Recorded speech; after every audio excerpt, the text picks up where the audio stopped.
கடந்த 1991 நடைபெற்ற தமிழக சட்டசபை தேர்தலில் ராஜீவ் படுகொலைக்கு பிந்தைய அனுதாப அலையால் திமுக படுதோல்வியடைந்தது.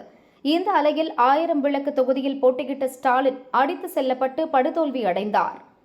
இந்த தோல்விக்கு பிறகு அதே 1000 விளக்கு தொகுதியில் போட்டியிட்ட ஸ்டாலின் 1996, 2001 மற்றும் 2006 ஆகிய சட்டசபை தேர்தல்களில் தொடர்ந்து 3 முறை வெற்றி பெற்றார்.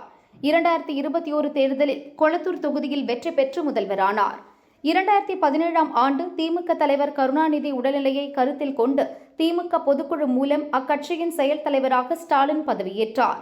தொடர்ந்து 2018ஆம் ஆண்டு திமுக தலைவர் கருணாநிதி மறைவுக்கு பின் திமுக தலைவராக ஸ்டாலின் ஏகமனதாக தேர்ந்தெடுக்கப்பட்டார். திமுக தலைவராக, தமிழக முதல்வராக ஸ்டாலின் பொறுப்பேற்ற பின் கொளத்தூர் தொகுதியில் 3வது முறையாக தற்பொழுது போட்டியிட்டார். அவர் தாவேக வேட்பாளர் VS பாபுவிடம் 4352 ஓட்டு வித்தியாசத்தில் தோல்வியடைந்தார்.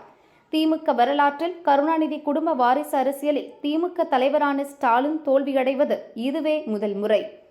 ஏற்கனவே 1991ஆம் ஆண்டு நடந்த சட்டசபை தேர்தலில் 1000 விளக்கு தொகுதியில் ஸ்டாலின் முதல் முறையாக தோல்வியடைந்தார் என்பது குறிப்பிடத்தக்கது. மறைந்த முதல்வர் கருணாநிதி வாரிசு அரசியலில் அவரது அரசியல் வாரிசான ஸ்டாலின் 2வது முறை தோல்வியடைந்தது உடன்பிறப்புகள் மத்தியில் அதிர்ச்சியை ஏற்படுத்தியுள்ளது. சேப்பாக்கம் அப்பா தோல்வி, மகன் வெற்றி, சபாஷ், சரியான போட்டி. சென்னை சேப்பாக்கம் திருவல்லிக்கேணி தொகுதியில் துணை முதல்வராக இருந்த உதயநிதி வெற்றி பெற்றார். விஜய் அரசியல் சூறாவளியால் ஆரம்பத்தில் உதயநிதி பின்தங்கியிருந்தார். பிறகு மெல்ல மெல்ல மீண்டும் வந்து 58,110 ஓட்டுகள் வாங்கி வெற்றி கனியை தட்டி பறித்தார்.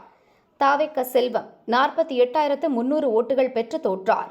கொளத்தூரில் அப்பா ஸ்டாலின் தோல்வியடைந்த நிலையில் சேப்பாக்கம் திருவல்லிக்கேணி தொகுதியில் மகன் உதயநிதி வெற்றி பெற்றுள்ளார்.